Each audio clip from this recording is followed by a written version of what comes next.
to the Kocosports podcast, and we are about to talk about the big debut from last night. After 30 years returning to television, World of Sport Wrestling made its triumphant return to ITV in prime time on a Saturday night. And Europeans are happy. This is getting a lot of mainstream press. The trailer looked amazing. Did this show deliver? You know what? Can I go first, or you want to go first? You go first, because I got a lot on this. So, all right, I am tired of wrestling putting out trailers. It look amazing. They're gonna go back to the roots of pro wrestling, and then as soon as the show starts, they just fucking don't deliver. Like, I'm just tired. Like, from day one, we're like, this trailer is amazing. I hope. It always seems like when someone goes on the big stage and they get a ton of people to watch, they shit the bed. It's like, fuck, you had such a great fucked it up. Hot tag to you. Yeah. It's your people. Talk about your people. These are your people. Europeans let us down. I'm disowning my people because of World of Sport. Okay, the original World of Sport, it was a mainstay, and sometimes it was silly and sometimes it was cheesy, but it was still pro wrestling. When you look at, if you want to see European pro wrestling done right, then right now the only guys that are representing it properly are that's WWE UK or the NXT UK division. This was like Gladiators. If you watched the reboot, if you saw the reboot of American Gladiators with Hulk Hogan and Lali Ali, Muhammad Ali's daughter, whose name I just butchered for some reason.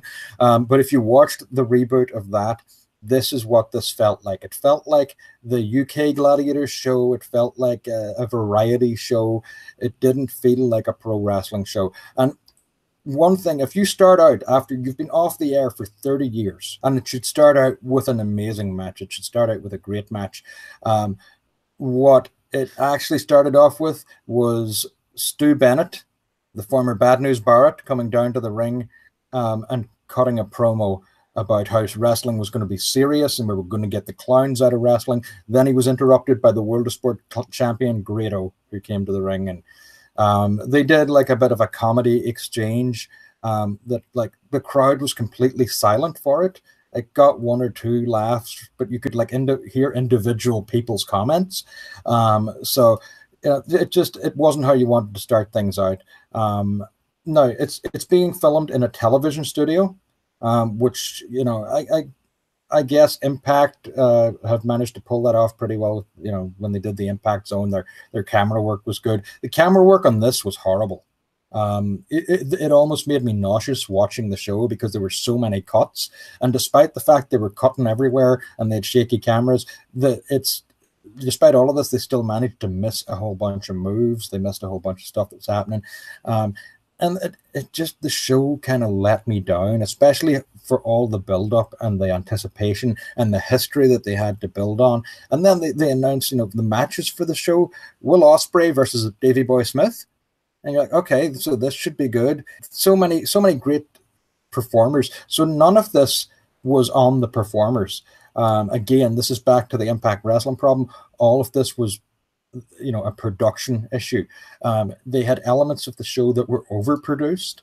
They had other elements that the production was just bad, or they weren't used to producing pro wrestling, and it detracted from everything. The matches themselves were not terrible. You can't really have, but it almost felt like Will Ospreay and Davey Boy were having to tone down what they could normally do. It kind of felt like it was too much silly pantomime.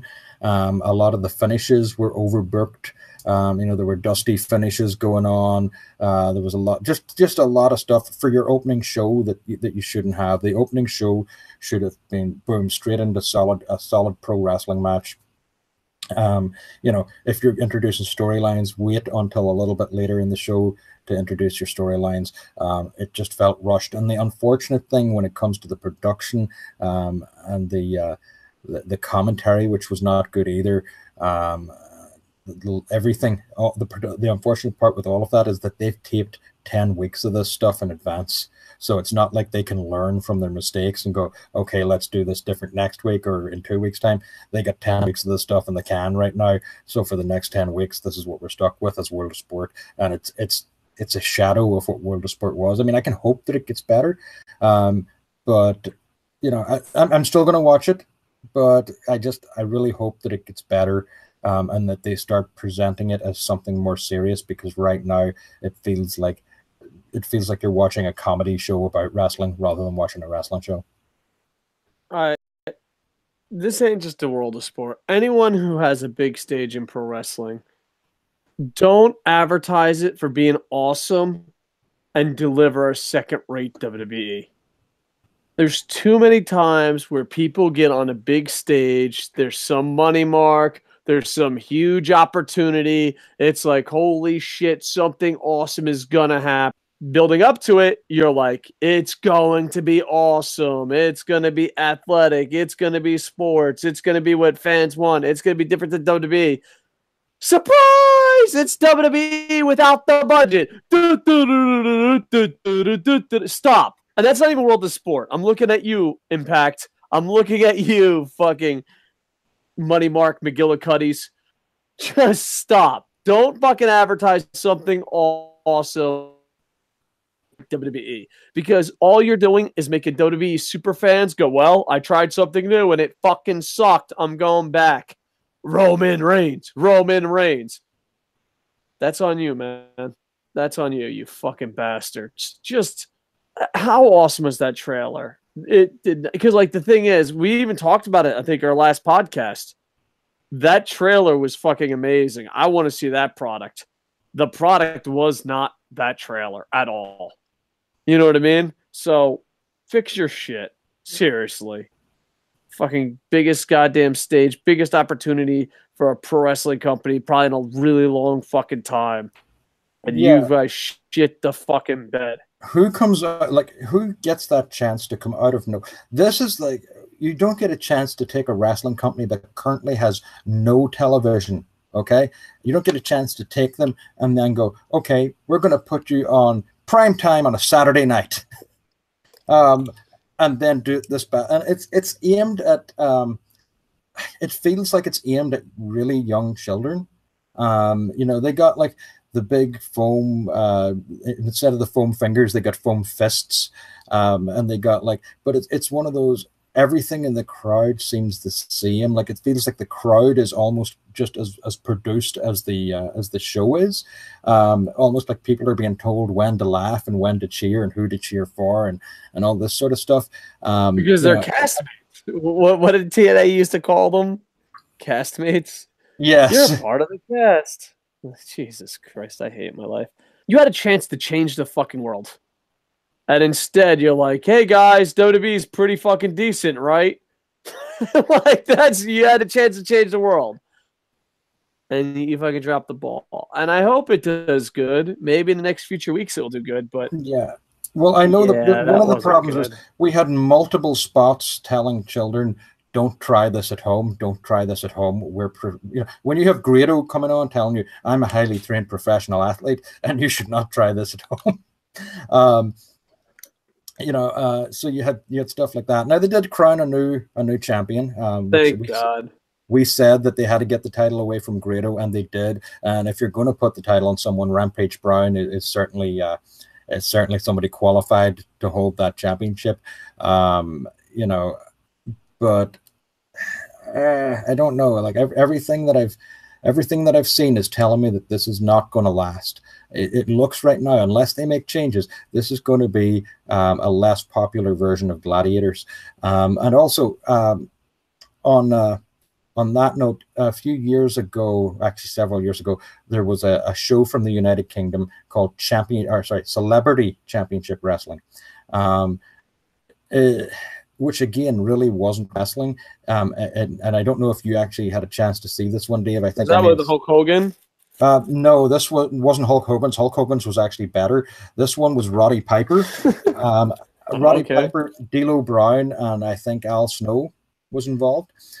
So Al Snow and D'Lo Brown led two teams of British celebrities in training them to become wrestlers, but they weren't actually wrestling. Like they had a ring, and a few times they were in a ring, but like they had stuff like they had a big revolving disc on the floor that they had to like push their opponent. So it was literally gladiators.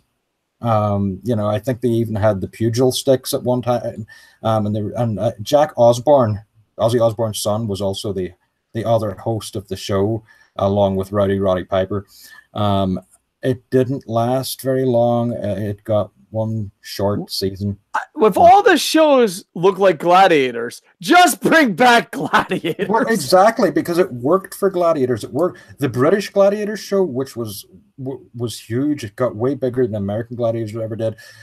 It was a national phenomenon. Everyone watched it, and it was.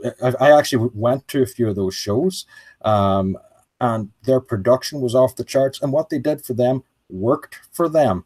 But it doesn't work for pro wrestling. Pro wrestling needs to have a little bit more of an edge to it and can't be as produced as a gladiator show was. It just doesn't work for it. And hopefully they can make, whatever changes that they need to make. But, as it is right now, I don't see this lasting. I see it getting to the end of the season and not, and not getting renewed. It's got 10 episodes in the can, so they'll air what they've got. Now, the one thing that I will say is I was just looking up the ratings.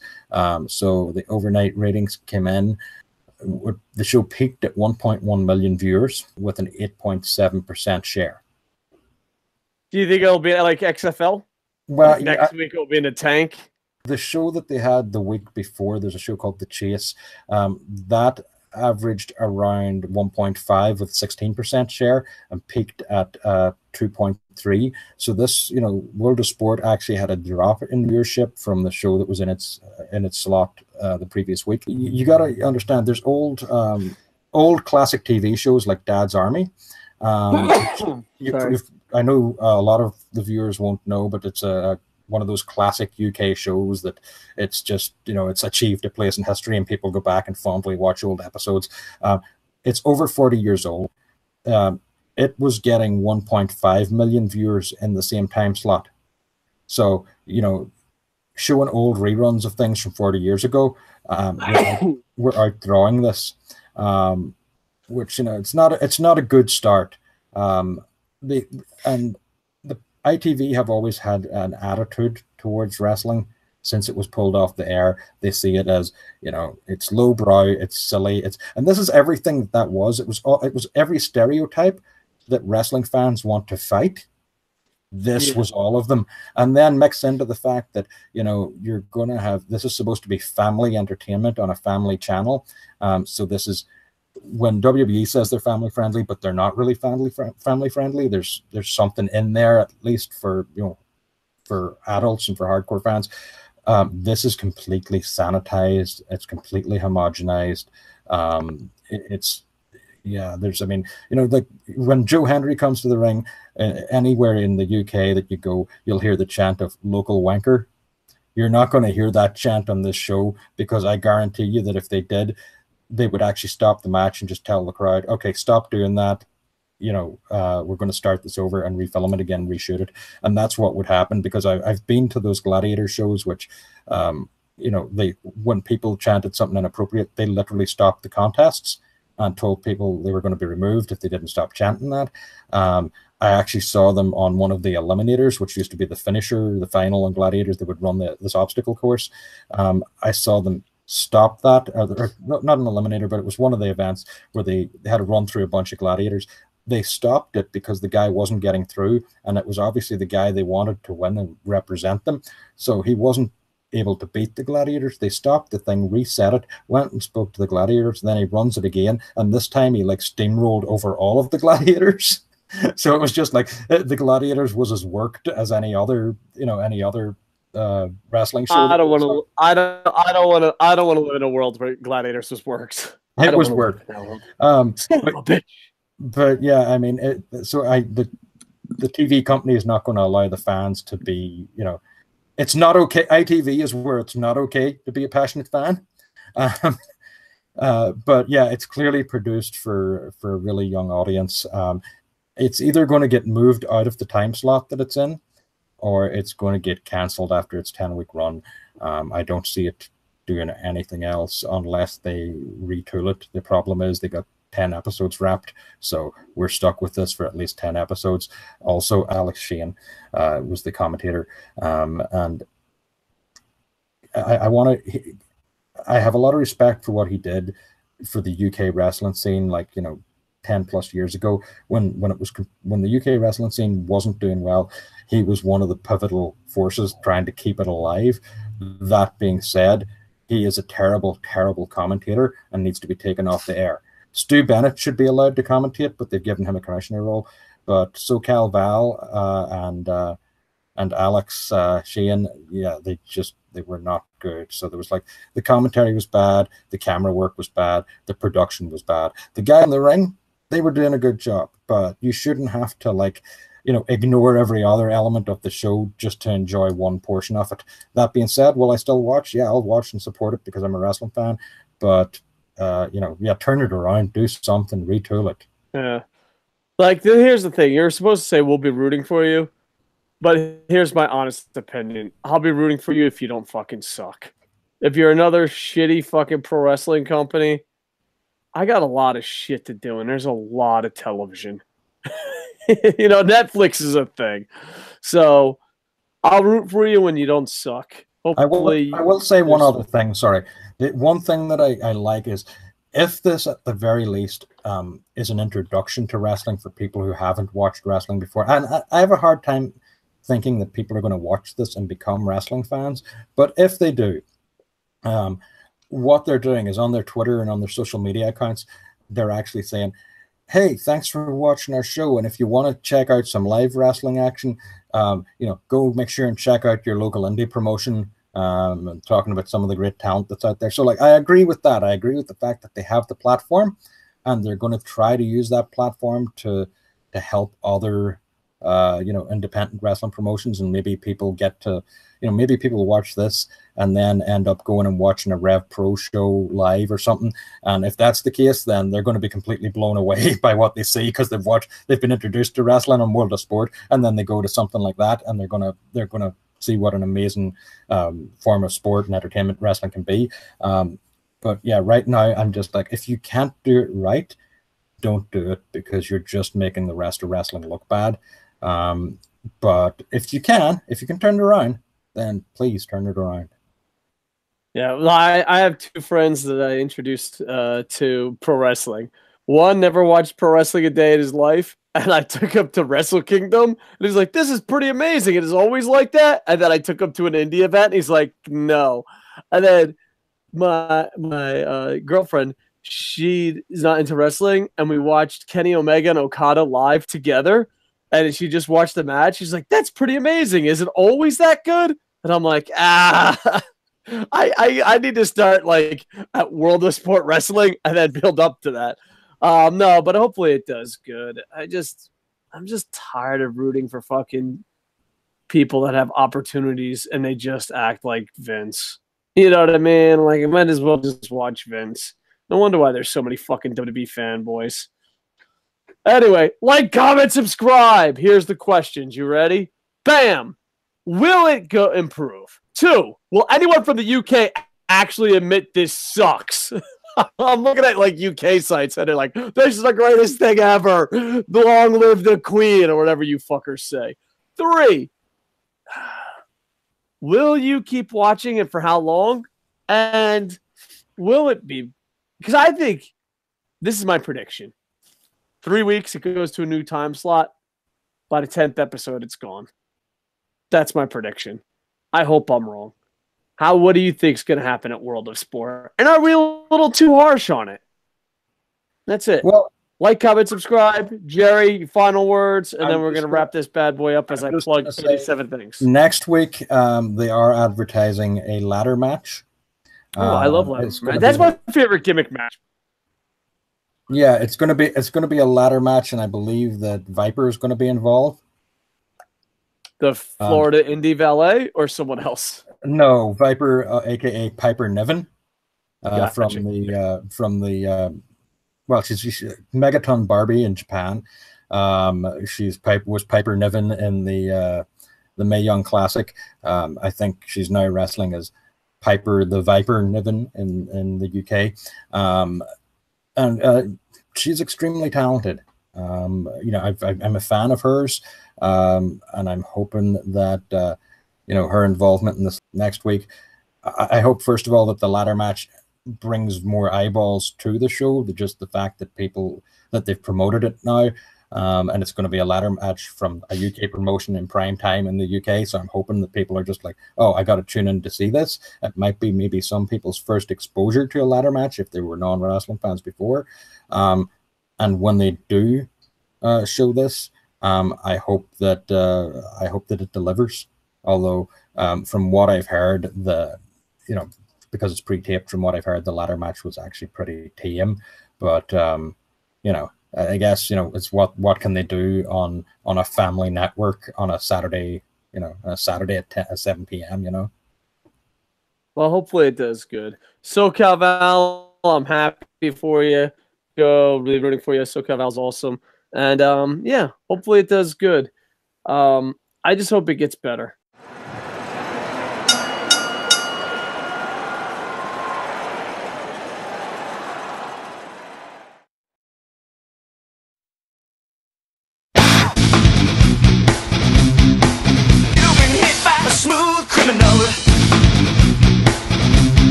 The plugs, hot tag.